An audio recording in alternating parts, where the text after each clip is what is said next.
de l'État sur les moyens de promouvoir l'économie rurale, et ne pas seulement une économie fondée sur le social, sur l'agriculture, mais beaucoup plus diversifiée et généralement porteuse de progrès. Un dernier mot pour les objets de satisfaction. La communauté de communes a, je crois, passé ces crises d'adolescence. Vous savez, ces phénomènes brutaux, irraisonnés, irraisonnables, de rejet, de dégoût, qui nous ont conduits à perdre aujourd'hui la confiance des autorités à Metz ou à Paris. Il nous faut reconquérir une image forte du Saulnois. Nous l'avions et nous devons la retrouver. C'est le seul moyen d'obtenir les appuis nécessaires à la réalisation de nos projets. Cette crise d'adolescence est désormais derrière nous. M. Armand, le directeur général des services tout à l'heure, a parlé au nom des services administratifs de la communauté de communes. Vous savez, ces services se sont étoffés sans rien dire, en quelques années, se sont étoffés avec des services opérationnels, des personnels opérationnels, notamment dans les multi-accueils, en consolidant ces structures techniques et administratives. Et désormais, nous avons une administration communautaire dont on peut se réjouir, avec des agents formés. Il nous faudra encore probablement recruter des agents de plus en plus formés. Mais nous pouvons être certains que la continuité des initiatives des élus du Saulnois pourra trouver aujourd'hui un support efficace auprès de son administration, auprès de l'administration de la communauté de communes. Et je crois que c'est important. Un dernier mot maintenant. C'est pour vous demander de construire un Saulnois serein et déterminé pour faire face à l'avenir, serein, déterminé et uni, où on ne voit plus qu'une seule tête à la limite lorsqu'on est à Metz ou à Paris. Un seul projet. C'est le seul moyen de participer au combat pour les zones rurales.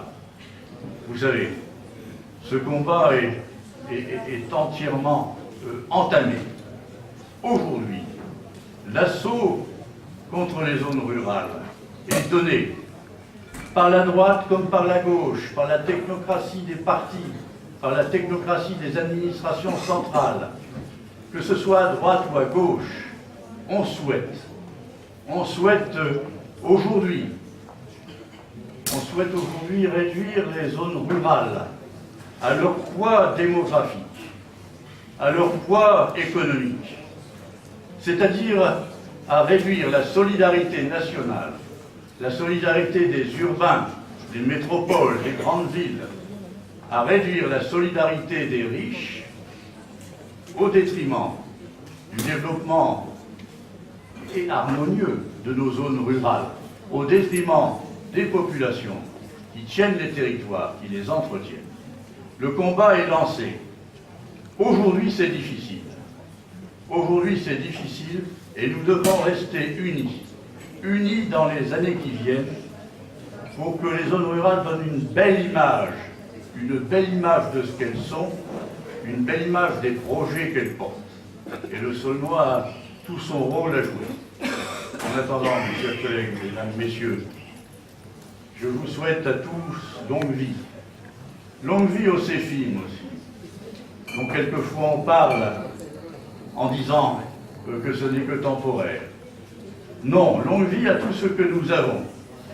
Longue vie à tous nos projets. Bonne santé à tous. Bonne santé à tous et beaucoup d'espérance à tous mes vieux copains qui ont décidé de raccrocher au printemps prochain.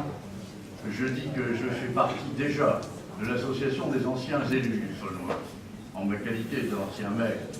Alors j'espère qu'on se retrouvera tous pour des agapes anciens dès la fin de cette année, pour reconstituer notre bureau et pour consacrer je vous le promets, un débat général des anciens, des vieux, sur ce que les jeunes, ou les anciens qui ont décidé de rester, ont un débat général sur ce qu'ils sont en train de faire du Saulnois. Nous allons organiser la Chambre des sages, et on va pouvoir critiquer, ou construire, ou aider à construire. On va être les censeurs du Saulnois nouveau. Bonne santé à tous. Vive le Saulnois et vive la République.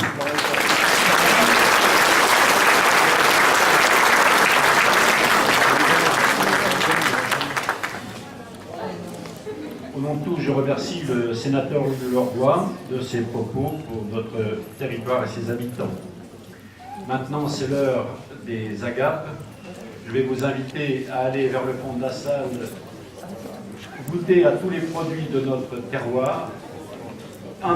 Je vais auparavant, avant de vous laisser partir, vous citer tous ceux qui ont participé à ce buffet.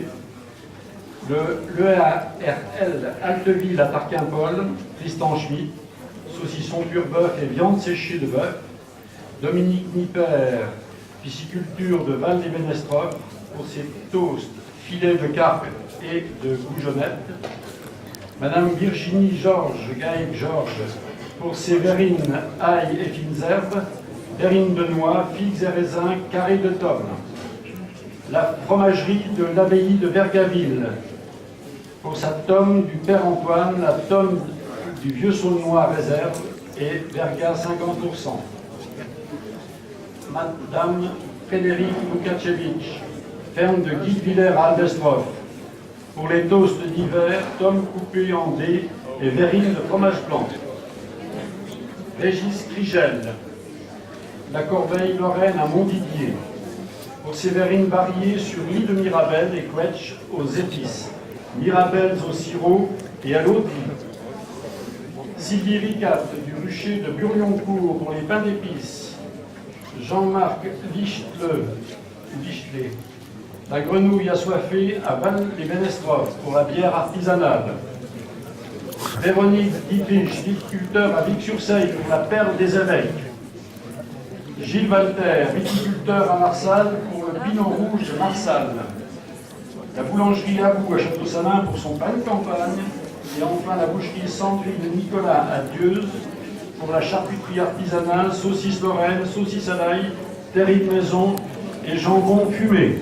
Et maintenant je vous ai mis l'eau à la bouche. Bonne dégustation.